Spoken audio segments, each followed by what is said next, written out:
Hola, buenas tardes. Es un gran placer estar aquí. Les pido una disculpa por la voz, pero tengo gripa hoy. En México muchos viven con la mano extendida, con la palma abierta, esperando la próxima dádiva del próximo político, esperando la entrega del cheque o el contrato o la camiseta o el vale, o la torta, o la licuadora, o la pensión, o el puesto, o la recomendación, o la concesión de un bien público, esperando la dádiva de lo que Octavio Paz llamó el logro filantrópico, la generosidad del Estado que con el paso del tiempo produce personas acostumbradas a recibir en vez de participar, personas que son vasos y tazas, ciudadanos vasija, ciudadanos olla, recipientes en vez de participantes, resignados ante lo poco que se vacía dentro de ellos, porque la economía no crece lo suficiente, porque el país no avanza como debería, porque el tiempo transcurre y los pobres no dejan de serlo. En México sigue siendo difícil saltar de una clase a otra, de un decil a otro. En México la brecha entre los de abajo y los de arriba es cada vez más infranqueable. Como lo revela un estudio reciente del Banco Interamericano de Desarrollo, el hijo de un obrero solo tiene el 10% de probabilidades de convertirse en profesionista. Nacer en la pobreza en este país significa, en la mayor parte de los casos, morir en ella. Este es el argumento central de un artículo reciente en el Wall Street Journal, magistral por lo que plantea, pero doloroso por lo que revela. Un país dividido, un país atorado, un país que no educa a su población, un país con mucho petróleo, pero con pocos ciudadanos participativos, un país de empleados en vez de emprendedores, damnificado por las riquezas que explota, pero no comparte con las mayorías. Desde hace cientos de años México le apuesta a los recursos naturales que tiene y a la población mal pagada que los procesa. Le apuesta a la extracción de materias primas y a la mano de obra barata que se aboca a ello y se convierte por ello en un lugar de pocos dueños y muchos trabajadores, de hombres ricos y empleados pobres. Crea virreinatos y haciendas y latifundios y monopolios. Concentra la riqueza en pocas manos y erige gobiernos que lo permiten, gobiernos liberales o conservadores, priistas o panistas compartiendo el mismo fin. Un sistema que protege al capital por encima del trabajo, que mantiene baja la recaudación y por ello no tiene recursos suficientes para invertir en la educación. Y donde no hay impuestos recaudados, no hay gobiernos eficaces. No hay un Estado que invierta en su población, no hay partidos que se centren en el capital humano y cómo formarlo, no hay líderes que piensen en la educación como primera prioridad.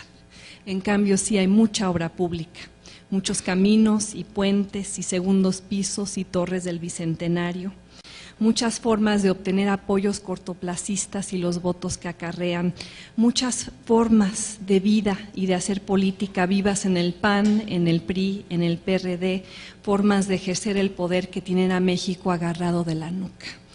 Crean un sistema de clientelas en todos los ámbitos, un sistema de élites acaudaladas, amuralladas, asustadas ante los pobres a quienes en realidad no han querido educar.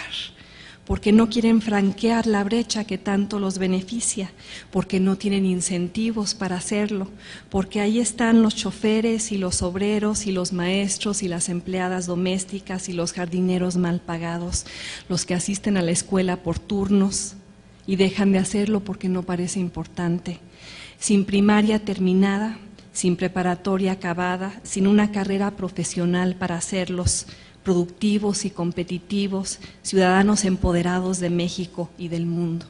Un sistema en nuestro país político, social, cultural, basado no en el mérito, sino en las relaciones, basado no en la excelencia, sino en los contactos, donde importa menos el grado que el apellido, donde los puestos se adjudican como recompensa a la lealtad y no al profesionalismo, donde las puertas se abren para los disciplinados y no necesariamente para los creativos. La palmada en la espalda y el guiño en el ojo, los matrimonios que cimientan alianzas de negocios y de clase, las compañías que pasan del abuelo al hijo, al nieto, el monopolio estatal que se vende al amigo y lo convierte en multimillonario. Ahí están los muros educativos, culturales, sociales, empresariales, construidos contra los de afuera, obstaculizando la movilidad, evitando el ascenso, impidiendo el ingreso de los pobres, de los provincianos, de los empresarios innovadores, de la competencia, de los que no tienen acceso al crédito, de los que aprovecharían oportunidades reales si existieran y que cruzan la frontera 400,000 personas al año en busca de ellas. Millones de mexicanos supervivientes ansiosos de un sistema que no funciona para ellos. Frenando la competitividad del país ante un mundo globalizado, llevando la frustración a las calles de estados como Oaxaca, reforzando la desesperanza de los desposeídos, arando el terreno para que cualquiera que ofrezca recetas rápidas y que provea un proyecto alternativo con el cual salvar a la nación tenga eco, alimentando el éxodo y la exportación de talento que entraña, convirtiendo a México en un país en el que 1 de cada 5 hombres entre la edad de 25 y 35 años vive en Estados Unidos. México tiene estabilidad, es cierto. México no ha padecido otra crisis en años, es cierto. México tiene el programa Oportunidades, es cierto. Pero eso no es suficiente para construir una clase media amplia, para garantizar la movilidad social, para crear trampolines que permitan saltar de la tortillería al diseño de software, para darle 8 años más de educación al 20% de la población más pobre de este país, para cambiar una estadística que encoge el ánimo. El porcentaje de mexicanos entre 25 y 34 años con educación superior es de 5%, comparado con 2% para una generación 30 años mayor. Otros países lo han hecho más y lo han hecho mejor. En Corea del Sur la proporción hoy es de 26%, cuando hace 30 años era solo de 8%. Hace 25 años la economía coreana era 4 veces menor a la de México. Este año la rebasa. Algo está mal, algo no funciona, tiene que ver con una cuestión profunda, histórica, estructural, con la cual comencé esta presentación. La apuesta que el país le hace a sus recursos por encima de su población, la extracción del petróleo por encima de la inversión en la gente, la concentración de la riqueza que este modelo genera, las disparidades que acentúa, la población poco educada y pobre que produce, el comportamiento clientelar que induce, la ciudadanía poco participativa que engendra, los recipientes apáticos que hornea generación tras generación. Y el círculo vicioso que esto institucionaliza, ese patrón de comportamiento transeccional que condena a México al estancamiento independientemente de quién llegue a Los Pinos y gobierne desde ahí.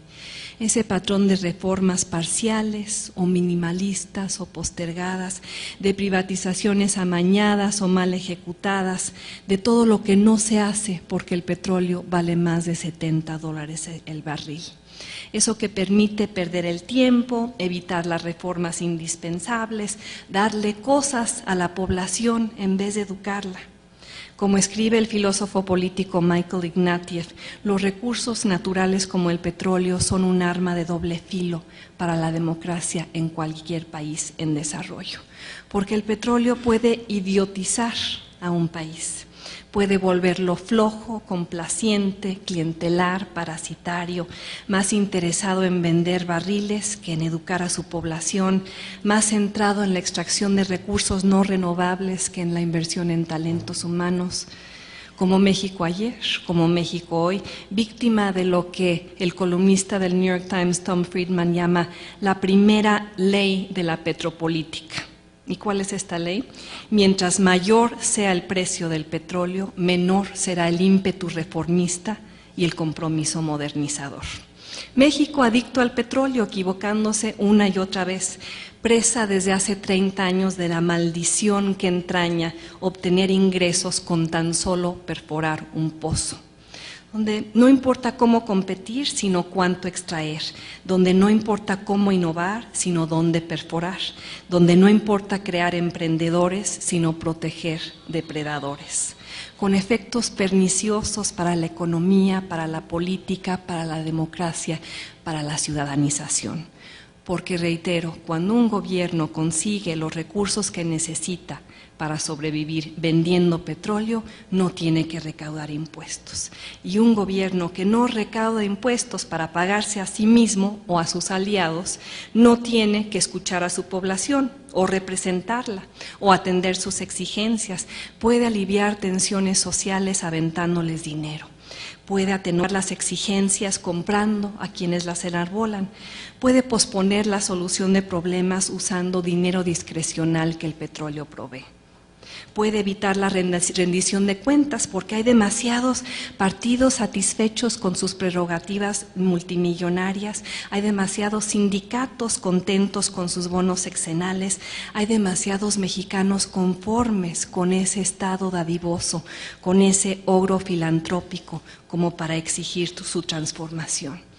México se volvió rico y lleva 3 décadas gastando su riqueza mal, de manera descuidada, de manera irresponsable, usando los ingresos de Pemex para darle al gobierno lo que no puede o no quiere recaudar, distribuyendo el excedente petrolero entre gobernadores que se dedican a construir libramientos carreteros con su nombre o el de su esposa. Ahí está el libramiento Modversini en el Estado de México.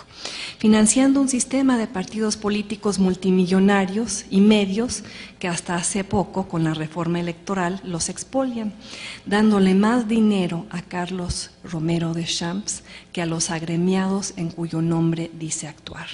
Eso es lo que ha hecho el gobierno de este país con los más de 100,000 millones de dólares anuales que recibe gracias a la venta del petróleo.